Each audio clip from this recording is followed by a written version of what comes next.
இப்போ gold long term எல்லாம் இருக்கும்போது ஃபிக்ஸட் டெபாசிட்னால என்ன பிரயோஜனம்? ஃபிக்ஸட் டெபாசிட் வந்து பார்த்தோம்னா, இப்போ இன்னைக்கு தங்கம் நல்லது நல்ல இன்வெஸ்ட்மெண்ட்னு சொல்லிட்டு இருக்கிறவங்க எத்தனை பேர் 1 இயருக்கு முன்னாடி இன்வெஸ்ட் பண்ணியிருக்காங்க? ஸோ ரியல் எஸ்டேட்டை பொறுத்தவரையும் ஃபஸ்ட்டு வந்து நம்ம குறைஞ்ச அளவில் முதலீடு பண்ண முடியாது. ஸ்டாக்கை பொறுத்தவரையும் நம்ம கம்மியாக தான் ஒரு 10,000 20,000 ஒரு ஸ்டாக்கை வாங்குகிறோம். அந்த ஸ்டாக் சரியாக பர்ஃபார்ம் பண்ணல அப்படின்னதுன்னா நம்ம அதை விற்க மாட்டோம், அதை ஹோல்டு பண்ணிகிட்டு இருப்போம். வேற மியூச்சுவல் ஃபண்டில் போகும்போது இப்போ வந்து ஒரு இன்வெஸ்டர் வந்து பணம் போடுறாங்கன்னு வச்சுக்கோங்க. அவங்க வந்து மியூச்சுவல் ஃபண்டில் போடுறதுன்னு டிசைட் பண்ணிட்டாங்க. டிசைட் பண்ணும்போது அவங்களுக்கு நிறைய ஆப்ஷன்ஸ் இருக்குது. மிஸ்டர் அண்ட் மிஸ்ஸஸ் ஃபினான்ஸ் நேயர்களுக்கு வணக்கம். இன்றைக்கி என்ன கேட்டிருந்தாங்கன்னா எல்லாரும், சார் நீங்கள் எப்போ பார்த்தாலும் மியூச்சுவல் ஃபண்டை மட்டும் தான் நல்ல இன்வெஸ்ட்மெண்ட்டுன்னு சொல்கிறீங்க, ரியல் எஸ்டேட் இல்லையா, பேங்க் இல்லையா, அதுக்கப்புறம் கோல்டு இல்லையா? இன்றைக்கி பார்த்தீங்கன்னா கோல்டெல்லாம் லாஸ்ட் 1 இயர் நல்லாவே ரிட்டர்ன் கொடுத்துருக்கு. பட் ஸ்டில் நீங்கள் வந்து கோல்டை வந்து ஒரு நல்ல இன்வெஸ்ட்மெண்ட்டாகவே நீங்கள் சொல்கிறதில்ல. நீங்கள் மியூச்சுவல் ஃபண்ட் டிஸ்ட்ரிபியூட்டராக இருக்கிறதுனால நீங்கள் மியூச்சுவல் ஃபண்டு தான் பெஸ்ட்டுன்னு சொல்கிறீங்களா இப்படின்னு சொல்லிட்டு நிறைய கமெண்ட்ஸ் வந்தது. ஓகே, இப்போ நம்ம அதை பற்றி நம்ம டிஸ்கஸ் பண்ணலாம். ஃபஸ்ட்டு வந்து என்ன நம்ம பார்க்கணும் அப்படின்னதா இருந்தால், நம்ம பண்ணக்கூடிய இன்வெஸ்ட்மெண்ட் வந்து என்றைக்கு அந்த இன்வெஸ்ட்மெண்ட்டை நமக்கு தேவை, நம்ம இன்றைக்கி போடக்கூடிய மணி என்றைக்கு தேவை அப்படின்னு பார்க்கணும். ஸோ எனக்கு வந்து லாங் டேர்ம் எனக்கு வெயிட் பண்ணுறதுக்கான ஆப்பர்ச்சுனிட்டி இருந்தது அப்படின்னதுன்னா என்னென்ன இன்வெஸ்ட்மெண்ட் இருக்குதுன்னு பார்த்துக்கலாம். ஃபார் எக்ஸாம்பிள், எனக்கு வந்து இப்போ தான் நான் வேலைக்கு சேர்ந்துருக்கேன். ஒரு 24-25 வயசு ஆகுது. எனக்கு இப்போ கல்யாணம் ஆச்சு. நாளைக்கு இனிமேல் தான் குழந்தைய வரப்போகுது. இந்த குழந்தையோட எஜுகேஷன் அது என்ன லாங் டேர்ம். நான் இன்னும் ஒரு 20-25 வருஷம் கழிச்சு ரிட்டையர் ஆக போகிறேன், அது என்ன லாங் டேர்ம். அந்த குழந்தையுடைய மேரேஜ் லாங் டேர்ம். ஸோ என்னுடைய கோல்ஸ் எல்லாமே லாங் டேர்ம் தான் இருக்குது. இப்போ கோல் லாங் டேர்ம் எல்லாம் இருக்கும்போது ஃபிக்ஸட் டெபாசிட்னால என்ன பிரயோஜனம்? ஃபிக்ஸட் டெபாசிட் வந்து பார்த்தோம்னா, உங்களுடைய தேவை 1 வருஷம் அல்லது 2 வருஷத்துக்குள்ளே உங்களுடைய தேவை இருந்ததுன்னா ஃபிக்ஸட் டெபாசிட் வந்து நல்ல இன்வெஸ்ட்மெண்ட் வெஹிக்கிள். அதே சமயத்தில் தங்கத்தை பொறுத்தவரை என்னென்னா, லாஸ்ட்டு 1 இயர் தங்கம் வந்து விலை ஏறி இருக்குது. அதில் வந்து யாருக்கும் மாற்றுக்கிறது கிடையாது. இதே மாதிரி நெக்ஸ்ட் இயர் ஏறுமா அல்லது அதுக்கடுத்து சப்சிக்வெண்ட் ஏறுமானா கண்டிப்பாக ஏறாது. இப்போ இன்றைக்கி தங்கம் நல்ல இன்வெஸ்ட்மெண்ட்டுன்னு சொல்லிட்டு இருக்கிறவங்க எத்தனை பேர் 1 இயருக்கு முன்னாடி இன்வெஸ்ட் பண்ணியிருக்காங்க? 1. சப்போஸ் சில பேர் இன்வெஸ்ட் பண்ணியிருந்தாங்கன்னா இன்றைக்கி 1 இயரில் கிட்டத்தட்ட 35% வந்து க்ரோ ஆகிருக்கு. இந்த 35% க்ரோத்தை அதை விற்று நீங்கள் காசு எடுத்துப்பீங்களா? கண்டிப்பாக மாட்டீங்க. நீங்கள் என்ன பண்ணுவீங்க? ஓகே, இது வந்து டெஃபினட்டாக நெக்ஸ்ட் இயரோ நெக்ஸ்ட் இயரோ 35% வராது, ஏதோ 5-10% வந்தால் கூட பரவாயில்ல, பட் நான் I don't want to sell அப்படின்னு சொல்லிட்டு அந்த நகையை நீங்கள் ரீட்டைன் தான் பண்ணுறீங்களே வழி are not going to sell. So fixed டெபாசிட்டில் இன்வெஸ்ட் பண்ணால் நமக்கு தேவையான ரிட்டர்ன் கிடைக்க மாட்டேங்குது. It is not even beating the inflation. பணவீக்கத்தையே அதனால் கட்டுப்படுத்த முடியல. அதனால் fixed deposit is ruled out. Whereas gold வந்து ஓரளவுக்கு ரிட்டர்ன் கொடுக்கும் அப்படின்னு நம்ம நம்பினாலும் அங்கே கோல்டு விற்கிறதுல வந்து நமக்கு emotion plays a very important role. Though it is a okay kind of investment, but still என்னால் அதை விற்க முடியல. ஸோ விற்க முடியாமல் அதோடைய க்ரோத் இருந்து என்ன பிரயோஜனம்? இதனால தான் வந்து என்னென்னா தங்கத்தை நான் வந்து ஒரு முதலீடாக கருதுறது இல்லை. அடுத்து ரியல் எஸ்டேட். ஸோ ரியல் எஸ்டேட்டை பொறுத்தவரையும் ஃபஸ்ட்டு வந்து நம்ம குறைஞ்ச அளவில் முதலீடு பண்ண முடியாது. இப்போ ஒரு வீடு வாங்கணுன்னாலே, ஃபார் எக்ஸாம்பிள் நீங்கள் ஒரு 50 லட்ச ரூபா வீடு வாங்கணுன்னா முதல்ல 20% விச் இஸ் 10 lakh rupees நம்ம கையிலேருந்து போடணும். அதுக்கப்புறமா அந்த 40 லட்ச ரூபா லோனுக்கு வந்து நம்ம 20 வருஷம் பே பண்ணணும். ஸோ ஜஸ்ட் லைக் தட் வந்து ரியல் எஸ்டேட் முதலீடுங்கிறது வந்து சிம்பிளாலாம் பண்ண முடியாது. It's very very difficult. உங்களுக்கு அந்த மணி இருக்கணும். இது வந்து just to get entry to the investment. அதுக்கப்புறமா நம்ம வந்து ஒரு ரியல் எஸ்டேட் வாங்கிட்டாலும் அது க்ரோ ஆகுமா ஆகாதா அப்படின்னதா இருந்தால் அது நமக்கு தெரியவே தெரியாது. சில இடத்துல க்ரோ ஆகும், சில இடத்துல க்ரோ ஆகாது. ஆனால் க்ரோ ஆனாலும் க்ரோ ஆகாட்டியும் நமக்கு கடன் கொடுத்த பேங்க் இருக்காங்க இல்லையா, அவங்களுக்கு நம்ம வந்து 8.5% 9% நம்ம வந்து பே பண்ணி ஆகணும். அப்போ என்ன பண்ணிகிட்ருக்கோம், நம்ம ஒரு ரியல் எஸ்டேட் வந்து நல்ல அசெட்டுன்னு சொல்லி வாங்கியிருக்கோம். ஆனால் அது வந்து க்ரோ ஆகலைன்னாலும் நான் பேங்க்குக்கு வந்து இன்ட்ரெஸ்ட் பே பண்ணணும். இது ஒரு பார்ட். ஓகே, ஓரளவுக்கு க்ரோ ஆகிருக்கு, எனக்கு இப்போ ஒரு பண நெருக்கடி இருக்குது, நான் அதை விற்கணும் அப்படின்னு சொன்னதுன்னா யாருனாலுமே விற்க முடியாது. அந்த லிக்விடிட்டி அப்படிம்பாங்க, அது வந்து உங்களால் விற்கவே முடியாது. இப்போ ஃபார் எக்ஸாம்பிள் அதோடைய விலை இன்றைக்கி மார்க்கெட் ரேட் வந்து 50 லட்ச ரூபான்னா நீங்கள் 40 லட்ச ரூபா சொன்னால் மட்டும்தான் நாளைக்கே விற்க முடியும். இல்லைங்க மார்க்கெட் ரேட் 50 லட்ச ரூபா, அப்படி நான் அது எப்படி 40 லட்ச ரூபாய்க்கு விற்பேன், நான்லாம் விற்க மாட்டேன், மேபி 48 லட்ச ரூபாய்க்கு 2 லட்ச ரூபா வேணால் குறைச்சிக்கிறேன் அப்படின்னா நீங்கள் குறைச்சிட்டே இருக்கலாம். யாரும் நோபடி வில் பே 48 lakhs, அந்த டீல் நடக்கவே நடக்காது. அப்போ என்ன ஆகுதுன்னா, ஒரு இன்வெஸ்ட்மெண்ட் இருக்குது, ஓரளவுக்கு க்ரோத்தும் இருக்குது, ஆனால் நினச்ச போது விற்க முடியல. ஒன்றா பையர்ஸ் கிடைக்கல, அல்லது உங்களுடைய மைண்ட் செட் வந்து அந்த நார்மலாக இருக்கக்கூடிய ப்ரிவேலிங் ரேட்டுக்கு உங்கள் மைண்ட் வந்து ஒத்துக்க மாட்டேங்குது. ஸோ அதுவும் வந்து பாசிபிள் கிடையாது. Okay, then comes to the direct stocks. So இப்போ டைரக்ட் ஸ்டாக்ஸில் வந்து இன்றைக்கி ஒரு கம்பெனி நல்லா பர்ஃபார்ம் பண்ணால் மட்டும் அந்த ஸ்டாக்ஸ் மேலே போகணுங்கிற நெசசிட்டி கிடையாது. அந்த கம்பெனி வந்து நல்லா பர்ஃபார்ம் பண்ணணும், அந்த செக்டரில் அது வந்து மார்க்கெட் லீடராக இருக்கணும். அதுக்கப்புறமா மார்க்கெட்டுக்கு வந்து அந்த பர்டிகுலர் கேட்டகரி வந்து எவ்வளோ தூரத்துக்கு மார்க்கெட் வந்து அதை லைக் பண்ணுறாங்கன்னு பார்த்துட்டு, இது மாதிரி சோ மெனி ரீசன் அது மூலமாக தான் வந்து ஸ்டாக்குடைய ப்ரைஸே வந்து மேலே கீழே மூவ் ஆகிட்டுருக்கு.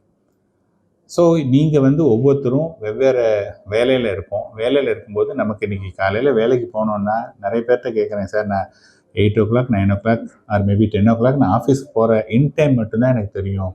அவுட் டைம் வந்து ஆன் பேப்பர் வந்து 6 o'clock 7 o'clockன்னு சொல்கிறாங்க. பட் எதுவுமே வந்து 6 o'clock 7 o'clockலாம் நடக்கிறதே இல்லை. இட் இஸ் ஆல்வேஸ் லேட்டாக தான் நடந்துகிட்ருக்கு. அதனால் எங்களுக்கு டைமே இல்லை அப்படிங்கிறாங்க. அப்போ நமக்கு வந்து இருக்கக்கூடிய ஜாபுக்கே இவ்வளோ தூரம் டைம் வந்து நம்ம ஸ்பெண்ட் பண்ணோம் அப்படின்னதுன்னா எங்கேருந்து வந்து இந்த மார்க்கெட் எல்லாம் பார்க்குறது. அதோடு இல்லாமல் ஸ்டாக்கை பொறுத்தவரையும் நம்ம கம்மியாக தான் ஒரு 10,000 20,000க்கு ஒரு ஸ்டாக்கை வாங்குகிறோம், அந்த ஸ்டாக் சரியாக பர்ஃபார்ம் பண்ணல அப்படின்னதுன்னா நம்ம அதை விற்க மாட்டோம், அதை ஹோல்டு பண்ணிகிட்ருப்போம். வேறஸ் மியூச்சுவல் ஃபண்டில் போகும்போது, மியூச்சுவல் ஃபண்டுங்கிறது portfolio which is a collection of stocks.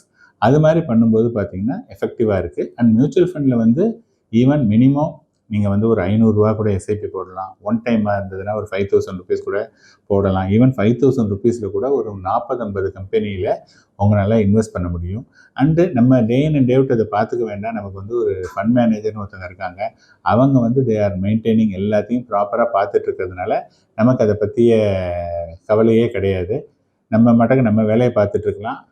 ஃபண்டில் வந்து பார்த்தோன்னா ஆவரேஜாக லாஸ்ட்டு சோ மெனி இயர்ஸ் ஒரு 13-15% ரிட்டர்ன் கிடைக்கிது. இன்றைக்கி வந்து பெரிய பெரிய பிஸ்னஸ் நடத்தக்கூடிய கம்பெனிலேயே 10% அவங்களுக்கு கிடைக்க மாட்டேங்குது. அந்த 10%க்கு they are putting all the efforts, their time, their money. இங்கே ஒன்றுமே கிடையாது. நம்மளுடைய மணி தட் டு சர்ப்ளஸ், அதை மட்டும்தான் நம்ம வந்து மியூச்சுவல் ஃபண்டில் இன்வெஸ்ட் பண்ணுறோம். அதை வந்து ஒரு ஃபண்ட் மேனேஜர் வந்து மேனேஜ் பண்ணி அதிகமாக ரிட்டர்ன் எடுத்து கொடுக்குறாங்க. ஸோ இந்த ரீசன்னால தான் வந்து நான் என்ன சொல்கிறேன் அப்படின்னா, mutual fund will be the better option. Okay, நீங்கள் வந்து எனக்கு பைசா எதுவும் கொடுக்கக்கூடாது, நான் சம்பாதிக்கக்கூடாது அப்படின்னு நினச்சிங்கன்னா நீங்கள் தாராளமாக மியூச்சுவல் ஃபண்ட்லேயே டேரக்ட்ங்கிற பிளான் இருக்குது, அதில் போய் நீங்கள் இன்வெஸ்ட் பண்ணுங்க. அல்லது இண்டெக்ஸ் ஃபண்ட் இருக்குது, தாராளமாக நீங்கள் பண்ணுங்க. இண்டெக்ஸ் ஃபண்ட்லலாம் பண்ணிங்கன்னா உங்களுக்கு கைடன்ஸ் யாருமே இருக்க மாட்டாங்க. பட் உங்களுடைய குறிக்கோள் வந்து மற்றவங்களுக்கு கொடுக்கக்கூடாது, நான் மட்டும்தான் பண்ணணும் அப்படின்னா தாராளமாக அது பண்ணலாம். ஸோ எப்படி பார்த்தாலும் வெதர் எனக்கு நீங்கள் பெனிஃபிஷியல் கொடுத்தாலும் சரி கொடுக்காட்டியும் சரி, mutual fund will be the best way to invest for a long term. இது வந்து இட் இஸ் ஃபார் மாசஸ். ஒரு ரொம்ப கம்மியாக சம்பாதிக்கிறவங்களும் இதில் முதலீடு பண்ணலாம், அதிகமாக சம்பாதிக்கிறவங்களும் இதில் தாராளமாக முதலீடு பண்ணலாம். சார் ஓகே, நீங்கள் சொல்கிறதெல்லாம் எனக்கு புரியுது. பட் வந்து how mutual fund exactly generate return, புரியுதுங்களா? இப்போ நீங்கள் வந்து பாக்கி சொன்ன விஷயங்கள்லாம் எங்களால் புரிஞ்சிக்க முடியுது. மியூச்சுவல் ஃபண்டில் மட்டும் எப்படி அந்த பணத்தை போட்டோன்னா அவங்க எப்படி ஜென்ரேட் பண்ணுறாங்க அப்படின்னு ஒருத்தர் கேட்டார். இப்போ நம்ம என்ன புரிஞ்சுக்கணும் அப்படின்னதுன்னா, டைரக்ட் ஸ்டாக்ஸ் அப்படிங்கிறது நம்ம ஒவ்வொருத்தரும் இண்டிவிஜுவலாக ஒவ்வொரு கம்பெனியை வாங்குறது. அந்த கம்பெனியை பற்றி நமக்கு நிறைய நாலேஜ் இருக்கணும். அது அப்புறம் வந்து அது ரைட்டான ப்ரைஸான்னு நமக்கு தெரியணும். அதை வந்து how long we can hold. Suppose அது சரியாக பர்ஃபார்ம் பண்ணலைன்னா லாஸில் இருந்தாலும் அதை விற்றுட்டு வெளியில் வரணும். ஸோ இந்த மாதிரியான விஷயங்கள்லாம் நமக்கு தெரியாது. ஸோ மியூச்சுவல் ஃபண்டு என்ன பண்ணுறாங்க அப்படின்னா, மியூச்சுவல் ஃபண்ட் அப்படிங்கிறது வந்து ஒரு பேங்க்கோ யாராவது ஒருத்தர் வந்து ஸ்பான்சர் பண்ணுறாங்க. அதுக்கு வந்து ஒரு ட்ரஸ்டின்னு ஒரு 2-3 பேர் இருக்காங்க. அதுக்கப்புறமா இதை வந்து கண்ட்ரோல் பண்ணுறது வந்து SEBI, security exchange board of India, அவங்க தான் வந்து ஒரு ரெகுலேட்டர். அப்புறம் ஆம்ஃபி அப்படின்னு சொல்லிட்டு associate of mutual funds in India அப்படிங்கிற ஒரு அசோசியேஷன் இருக்குது. அவங்க வந்து எங்களை மாதிரி இருக்கக்கூடிய டிஸ்ட்ரிபியூட்டர்ஸை வந்து மேனேஜ் பண்ணி அவங்க ஒரு பெஸ்ட் ப்ராக்டிஸ் என்னென்னலாம் ஃபாலோ பண்ணுமோ அதை ஃபாலோ பண்ணி அது மூலமாக தான் நாங்கள் வந்து இந்த ப்ராடக்டையே டிஸ்ட்ரிபியூட் பண்ண முடியும். இப்போ வந்து ஒரு இன்வெஸ்டர் வந்து பணம் போடுறாங்கன்னு வச்சுக்கோங்களேன். அவங்க வந்து மியூச்சுவல் ஃபண்டில் போடுறதுன்னு டிசைட் பண்ணிட்டாங்க. டிசைட் பண்ணும்போது அவங்களுக்கு நிறைய ஆப்ஷன்ஸ் இருக்குது. ஸோ மியூச்சுவல் ஃபண்டில் என்ன சொல்கிறாங்க, என்ன மாதிரி ஃபண்டு உங்களுக்கு வேணும். இப்போ லார்ஜ் கேப் அப்படின்னு நீங்கள் சொன்னீங்கன்னா, இந்தியாவில் இருக்கக்கூடிய தலை சிறந்த டாப் 100 கம்பெனி அதில் 80% ஆஃப் த மணி இன்வெஸ்ட் பண்ணாங்கன்னா அது வந்து that is called large cap. 101லேருந்து 250வது கம்பெனி அதில் 65% இன்வெஸ்ட் பண்ணாங்கன்னா அது வந்து மிட் கேப் கம்பெனி. இந்த ரிமைனிங் 35 வந்து லார்ஜ் கேப்பில் இன்வெஸ்ட் பண்ணலாம், அல்லது ஸ்மால் கேப்பில் பண்ணலாம், அல்லது மிட் கேப்லேயே கூட பண்ணிக்கலாம். அது டிபெண்டிங் ஆன் அந்த ஃபண்ட் மேனேஜருடைய conviction about the market. So small cap அப்படின்னதுன்னா 251வது ஸ்டாக்லேருந்து கீழே இருக்கக்கூடிய ஸ்டாக்கில் 65% இன்வெஸ்ட் பண்ணணும். இந்த ரிமைனிங் 35 லார்ஜ் கேப்லேயே மிட் கேப்போ பண்ணலாம். இதுதான் வந்து ப்ரிடாமினண்ட்டாக கேட்டகரைஸ் பண்ணுறது. அதுக்கப்புறமா அதில் மல்டி கேப்னு இருக்குது. அதில் small cap 25, mid cap 25, large cap 25, இன்னொரு 25 எதில் வேணாலும் இன்வெஸ்ட் பண்ணலாம். ஃப்ளெக்ஸி கேப்னு இருக்குது. யார் வேணாலும், அங்கே லிமிட்டே கிடையாது, எதில் வேணாலும் போடலாம். அதுக்கப்புறமா வேல்யூ கான்ட்ரா அப்படின்னு அனதர் ஃபண்ட்ஸ் இருக்குது. அப்புறம் இஎல்எஸ்எஸ், ஈக்விட்டி லிங்க்டு சேவிங்ஸ் ஸ்கீம்னு செக்ஷன் 80C அதுக்கு இருக்கக்கூடிய ஃபண்ட்ஸ் இருக்குது. இதெல்லாம் தான் வந்து ப்ரிடாமினண்ட்டாக இருக்கக்கூடிய மியூச்சுவல் ஃபண்ட்ஸ். இப்போ ஃபார் எக்ஸாம்பிள் நீங்கள் வந்து you have decided to invest in a small cap fund. ஏன்னா உங்களுடைய வயசு வந்து 25 வயசு, இன்னும் ஒரு 30 வருஷம் நீங்கள் ஒர்க் பண்ண போகிறீங்க. ஸோ நீங்கள் என்ன பண்ணுறீங்கன்னா, சார் என்கிட்ட வந்து 1 லட்ச ரூபா இருக்குது, இந்த 1 லட்ச ரூபா நான் கொடுக்குறேன், எனக்கு இப்போ இந்த மணி தேவையில்லை அப்படின்னு சொன்னதாக இருந்ததுன்னா, let us assume you are investing in a new fund. புது ஃபண்டில் இன்வெஸ்ட் பண்ணுறீங்க அப்படின்னா, எனி நியூ ஃபண்ட் வரும்போது அதோடைய என்ஏவி, நெட் அசெட் வேல்யூ அப்படிங்கிறது வந்து 10 ரூபாயில் தான் ஸ்டார்ட் ஆகும். ஸோ இப்போ நம்ம என்ன பண்ணுறோம், 1 லட்ச ரூபா கொடுத்தாச்சு. 1 லட்ச ரூபா கொடுத்தோன்னா 1 லட்சம் டிவைடட் பை 10.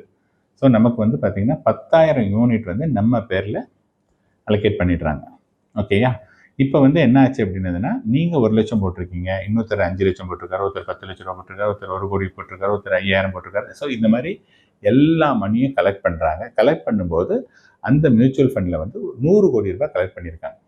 ஓகேங்களா? அப்போ 100 கோடி டிவைடட் பை 10 அப்படின்னா 10 கோடி யூனிட்டாக கன்வெர்ட் பண்ணி பேஸ்ட் ஆன் அவங்க என்னென்ன இன்வெஸ்ட்மெண்ட் பண்ணாங்களோ அவங்கவுங்களுக்கு அலாட் பண்ணியாச்சு. இப்போ வந்து என்னாச்சு, நான் தான் ஃபண்ட் மேனேஜர்னா என்கிட்ட 100 கோடி ரூபாய் பணம் வந்துருச்சு. ஸோ 100 கோடி ரூபாயில் நான் என்ன பண்ணுறேன், இப்போ தான் புது ஃபண்ட் அப்படிங்கும்போது ஒரு 50 கோடிக்கு இன்றைக்கி வந்து ஸ்டாக்ஸ்லாம் வாங்கிட்டேன், ஒரு 50 கோடி அப்படியே வச்சுருக்கேன். அப்படின்னா அப்படியே கேஷாக வச்சுக்க மாட்டேன், லிக்விட் ஃபண்டுன்னு சொல்லுவோம். அதில் போட்டோம் அப்படின்னு சொன்னதுன்னா வருஷத்துக்கு இன்றைக்கி இருக்கக்கூடிய இதில் 6% வருஷத்துக்கு கிடைக்கும். நான் வந்து இன்றைக்கி ஒரு நாள் அப்படின்னதுன்னா ஒரு 1 டிவைட் பை 365 இன்ட்டு 6%. அதுதான் வந்து அந்த லிக்விட் ஃபண்டில் குடிக்கக்கூடிய மணி. இந்த 50 கோடி ரூபாயில் நான் என்ன பண்ணியிருக்கேன்னா ஸ்டாக்ஸ் எல்லாம் வாங்கியிருக்கேன். வாங்கிட்டு ஒவ்வொரு ஸ்டாக்கும் ஒவ்வொரு ரேட்டில் வாங்கியிருக்கேன். அந்த எண்ட் ஆஃப் த டே பார்க்கும்போது என்னென்னா 50 கோடி வந்து 51 கோடி ரூபாய் இருக்குது. ஸோ 1 கோடி ரூபாய் லாபம் வந்திருக்கு. அண்டு இந்த இன்னொரு 50 கோடி ரூபா நான் இன்வெஸ்டே பண்ணலை, அதில் வந்து ரொம்ப கம்மியாக வரும். ஸோ அந்த எண்ட் ஆஃப் த டே எல்லாத்தையும் ஆட் பண்ணி பார்த்தோன்னா இன்றைக்கி வந்து 101 கோடி. ஸோ நான் கலெக்ட் பண்ணது 100 கோடி, இப்போ வந்து 101 கோடி ரூபா. அப்படின்னா என்னென்னா இந்த என்ஏவி வந்து 10 ரூபாலேருந்து 10 ரூபா 10 பைசா. நாளைக்கு மார்க்கெட் கீழே வந்ததுன்னா 10 ரூபா 10 காசுலேருந்து 10 ரூபா 7 பைசாவோ இல்லை 10 ரூபாய் கீழே போகும், மேலே ஏறினா மேலே போகும். இந்த மாதிரி ups and downs every day அது மூவ் ஆகிட்டே இருக்குது. ஓகேயா? இப்போ இந்த 50 கோடி ரூபாய்க்கு வாங்கினோன்னு சொன்னேன் இல்லையா, அவங்க என்ன பண்ணுறாங்கன்னா, நமக்கு வந்து ஒரு கம்பெனி பற்றி பெருசாக தெரியாது, இந்த ஃபண்ட் மேனேஜருக்கு வந்து ஒரு ரிசர்ச் அனாலிசிஸ் இருப்பாங்க. அவங்களுடைய டியூட்டி வந்து ஒவ்வொரு கம்பெனியும் ட்ராக் பண்ணி என்னென்ன ஸ்டாக் வாங்கலாம் வேண்டாம், அந்த கம்பெனியை பற்றி இவங்களுக்கு லெஃப்ட் ரைட் சென்டர்னு தெரியும். இப்போ ஒரு எக்ஸ் கம்பெனி அப்படின்னா அந்த எக்ஸ் கம்பெனி என்ன பர்டிகுலர் டொமைனில் இருக்காங்க, அவங்களுடைய லாஸ்ட் இயர் சேல்ஸ் என்ன இருந்தது, இப்போ என்ன சேல்ஸ் இருக்குது, அதுக்கு என்ன க்ரோத் இருக்குது, கம்பெனியுடைய மார்க்கெட் அவுட்லுக் அவங்க என்ன சொல்லியிருக்காங்க, எத்தனை பெர்சன்டேஜில் க்ரோ ஆகணும்னு சொல்லியிருக்காங்க. இந்த மாதிரி நிறைய விஷயங்கள். மோஸ்ட் ஆஃப் த டைம் என்னென்னா they will also visit their factory. அங்கே போயிட்டு அது அவங்க சொல்கிறதுக்கும் இங்கே நடக்கிறதுக்கும் சரியாக இருக்கா அப்படிங்கிற. ஃபார் எக்ஸாம்பிள் இப்போ ரீசெண்டாக ஹுண்டாய் வந்தது, அந்த மாதிரி இருக்கக்கூடிய அது ஓலா கார் வந்தது. ஓலா கார் வந்தது அப்படின்னதுன்னா ஓலா காருடைய ஃபெசிலிட்டிக்கே அவங்க விசிட் பண்ணி நிஜமாகவே இந்த ஃபெசிலிட்டிலாம் இருக்கா, இந்த ஃபெசிலிட்டியில் ஓகே இன்றைக்கி தான் அவங்க பிளான் போட்டிருக்காங்க, இதை ஆரம்பிச்சிருக்காங்க, மேபி 1 or 2 years வந்து இட் அப்சார்ப் மோர் மணி. அதுக்கப்புறமா இட் வில் டேக் நல்ல ஒரு இது இருக்குமா, ஓகே நல்ல ஒரு ஆப்பர்ச்சுனிட்டி இருக்கும் அப்படின்னு எடுத்துக்கிட்டாங்கன்னா அந்த ஸ்டாக்கில் இன்னிலேருந்தே வந்து அவங்க இன்வெஸ்ட் பண்ணுவாங்க. ஸோ இந்த மாதிரி தான் வந்து அவங்க அந்த மணியை இன்வெஸ்ட் பண்ணுறாங்க. So day in and day out இந்த ஃப்ளக்சுவேஷன் இருக்கிறதுல அந்த மணி தான் வந்து என்ஏவியில் ரிஃப்ளெக்ட் ஆகுது. இன்னும் சில பேர் கேட்டிருந்தாங்க, சார் நான் டேரெக்டாக ஸ்டாக் வாங்கினேன் அப்படின்னதுன்னா எனக்கு டிவிடெண்ட் கொடுத்தாங்கன்னா அது எனக்கு வந்துடும். இப்போ மியூச்சுவல் ஃபண்ட்ஸில் நம்ம ஒரு ஸ்டாக் வாங்கியிருக்காங்க அவங்க, அதுக்கு டிவிடெண்ட் வந்ததுன்னா அது எனக்கு கொடுப்பாங்களா அல்லது மியூச்சுவல் ஃபண்ட் கம்பெனியே எடுத்துப்பாங்களா எப்படிங்கிற கொஸ்டின் நிறைய பேர் கேட்குறாங்க.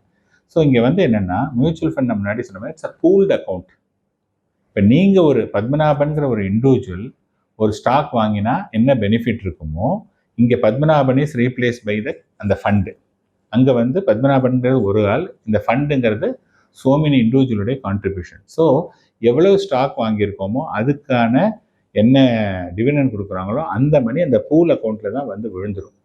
நாளைக்கு வந்து ஒரு போனஸ் ஷேர் கொடுக்குறாங்க, ஒரு ஸ்ப்ளிட் பண்ணுறாங்கன்னா எவ்ரி திங் வில் பி, எப்படி நம்ம ஒரு இண்டிவிஜுவலுக்கு வந்து என்னென்னலாம் பெனிஃபிட் கிடைக்குமோ the same benefit is extended to the fund. அதனால உங்களுடைய பணத்தை உங்களுக்கு கிடைக்கக்கூடிய ஒரு டிவிடெண்டையோ அல்லது ஒரு போனஸ் ஷேரையோ எந்த விதமான மியூச்சுவல் ஃபண்ட் கம்பெனியோ அவங்களால எடுத்துகிட்டு போக முடியாது, எடுத்துகிட்டு போகவும் மாட்டாங்க. இது வந்து அடுத்த ஒரு விஷயம். ஸோ இன்னொரு இது என்ன சொல்கிறாங்க அப்படின்னதுன்னா, இங்கே வந்து ஃபண்ட் மேனேஜர் என்ன பண்ணுறாங்கன்னா அந்த அந்த ஸ்டாக்கை அனலைஸ் பண்ணி, இப்போ ஃபார் எக்ஸாம்பிள் ஒரு ஸ்டாக் வாங்குறாங்க, இன்றைக்கி அந்த ஸ்டாக்குடைய விலை 100 ரூபா. அவங்க என்ன நினைக்கிறாங்கன்னா இந்த ஸ்டாக் வந்து ஒரு 1 இயரில் இன்றைக்கி 100லேருந்து ஒரு 30% வரையும் க்ரோ ஆகும் அப்படின்ட்டு அவங்க வாங்குறாங்க. ஆனால் அது 6 மாதத்துலேயே 30 பதிலாக 50% ஏறிடுச்சு. இப்போ அவங்க என்ன பண்ணுறாங்கன்னா தே ஆர் ரீவிசிட்டிங் அந்த ஸ்டாக். ஓகே, நான் எதிர்பார்த்தது 100, 150க்குலாம் வந்து நான் 1.5 வருஷம் எதிர்பார்த்தேன், ஆனால் 6 மாதத்துலேயே ஆயிடுச்சு. ஃபைன். இப்போ இதுக்கு க்ரோத் இருக்கா? க்ரோத் இருக்குது அப்படின்னதுன்னா கொஞ்சத்தை விற்றுட்டு ஸ்டில் தே கீப் சம்திங். இல்லை க்ரோ ஆயிடுச்சு, இனிமேலாம் க்ரோ ஆகுது அப்படின்னதுன்னா அந்த 100, 150 1.5 வருஷம் கழிச்சு கிடைக்கக்கூடியது 6 மாதத்துலேயே கிடைச்சிச்சு. ஸோ கம்ப்ளீட்டாக அந்த ஸ்டாக்கை விற்றுட்டு அந்த மணியை எடுத்துகிட்டு they may look for another stocks to buy. So இந்த மாதிரி தான் வந்து this is called actively manage fund. அந்த ஃபண்டை வாங்குவாங்க, விற்பாங்க, அல்லது ஏதாவது ட்ரிம் பண்ணுறதா இருந்தால் ட்ரிம் பண்ணுவாங்க. இந்த மாதிரி பண்ணுறதுல தான் வந்து they are generating more return. So இது அட் எண்ட் ஆகுது எல்லாமே வந்து எவ்ரிடே நைட்டு 9:30 10 o'clock இந்த என்ஏவி வந்து டிக்ளேர் பண்ணிவிடுவாங்க, மண்டே டு ஃப்ரைடே. அது வந்து மறுநாளைக்கு நீங்கள் பேப்பரில் பார்த்தீங்க அல்லது நீங்கள் மியூச்சுவல் ஃபண்ட் எங்கேயாவது இன்வெஸ்ட் பண்ணிங்கன்னா that will be reflected in your portfolio. So this is how the mutual fund return is generated. அதனால இதில் வந்து யாருனாலையும் உங்களுக்கு அதில் வரக்கூடிய ரிட்டனை யாருமே வந்து எடுத்துகிட்டு போக முடியாது. அதில் வரக்கூடிய எல்லா ரிட்டனும் உங்களுக்கு தான்.